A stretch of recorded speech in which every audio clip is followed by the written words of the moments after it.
PUBG partner का प्यार पाने के लिए पाकिस्तान की सीमा हैदर अवैध तरीके से नेपाल बॉर्डर पार करके भारत पहुंची। 4 बच्चों के साथ आई ये महिला फिलहाल टेस्टा में है, लेकिन इसके साथ ही ये बात भी हो रही है कि आखिर कैसे नेपाल का बॉर्डर आतंकियों से लेकर घुसपैठियों के लिए भारत में घुसने का आसान रास्ता बना हुआ है। यूएस स्टेट डिपार्टमेंट ने साल 2018 में एक रिपोर्ट जारी की जिसमें दावा किया गया कि नेपाल की सीमा फिलहाल भारत में एंट्री के लिए जासूसों का सबसे पसंदीदा बॉर्डर बना हुआ है। बीते दिनों जब खालिस्तानी आतंकी अमृतपाल कुछ समय के लिए पुलिस की नज़रों से बचा हुआ था, तब भी यही अनुमान लगाया जा रहा था कि शायद वह नेपाल भाग गया हो। अमेरिका की कंट्री रिपोर्ट ऑन टेररिज्म के मुताबिक फ़िलहाल कई चरमपंथी ताकतें भारत के खिलाफ काम कर रही हैं और लगभग सभी आने जाने के लिए नेपाल सीमा का इस्तेमाल करती हैं। भारत और नेपाल लगभग 1800 किलोमीटर की सीमा साझा करते हैं। हमारे यहाँ 5 राज्य उत्तराखंड, उत्तर प्रदेश, बिहार, पश्चिम बंगाल और सिक्किम इस देश से सटे हुए हैं। इनमें से बड़ा हिस्सा वो है जिसे हमने ओपन बॉर्डर घोषित कर रखा है। इंटरनेशनल संधि के तहत नेपाल और भारत ने आपस में समझौता जताते हुए ये हिस्से खुले रखे। यहाँ पर उस तरह की सुरक्षा नहीं है जैसी बाकी हिस्सों में रहती है। यहाँ तक कि इस रास्ते पर कटीली बाड़े भी नहीं है। इसे treaty of peace and friendship नाम मिला। इसका एक कारण यह भी है कि दोनों देश सांस्कृतिक तौर पर काफ़ी एक से हैं। दोनों ही देशों के लोग आपस में रोटी बेटी का रिश्ता रखते हैं और लगातार आते जाते रहते हैं। इसी कल्चर को बनाए रखने के लिए 1950 में ओपन संधि हुई थी।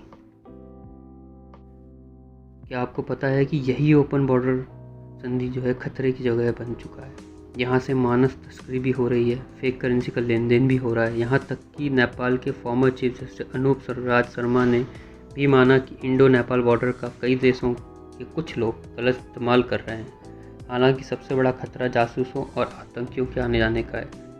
अमेरिकी रिपोर्ट मानती है कि नेपाल का भले ही इसमें कोई हाथ नहीं, लेकिन दोनों देशों के बीच इतना लंबा खुला हुआ बॉर्डर है कि आतंकी उसका फ़ायदा उठा ही लेते हैं।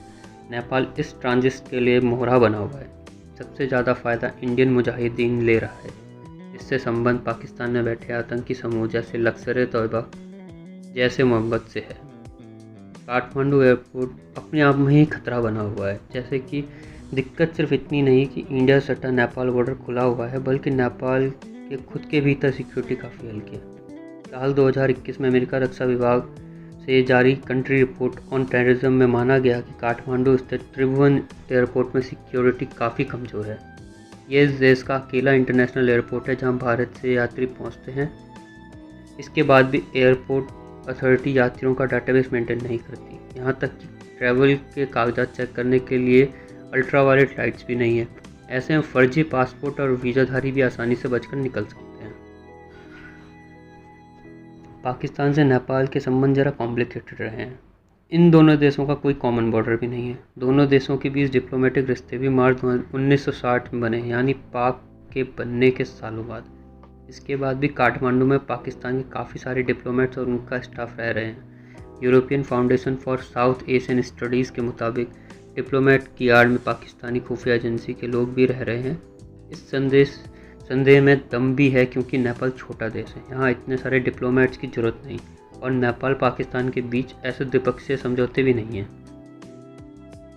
80 के दशक से ही पाकिस्तान ने भारत में घुसपैठ के लिए नेपाल का इस्तेमाल करना शुरू कर दिया था।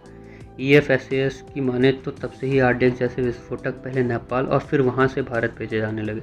कई बार नेपाल सिक्योरिटी फोर्स ने ऐसे लोगों को रंगे हाथों पकड़ा भी था।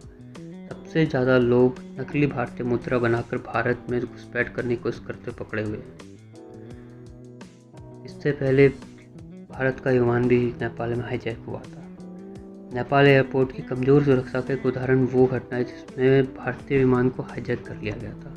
24 सितंबर 1999 को पाकिस्तान के आतंकियों ने इंडियन एयरलाइंस के विमान को उस वक्त हाईजैक कर लिया जब वो काठमांडू के त्रिभुवन इंटरनेशनल एयरपोर्ट से नई दिल्ली की ओर निकल रहा था। तब विमान में क्रू मेंबर सहित 180 लोग थे। इसके बाद से ही सुरक्षा एजेंसियां मानने लगी कि नेपाल अनजाने में ही पर भारत के खिलाफ मोहरे की तरह उपयोग किया जा रहा है। धन्यवाद इस रिपोर्ट।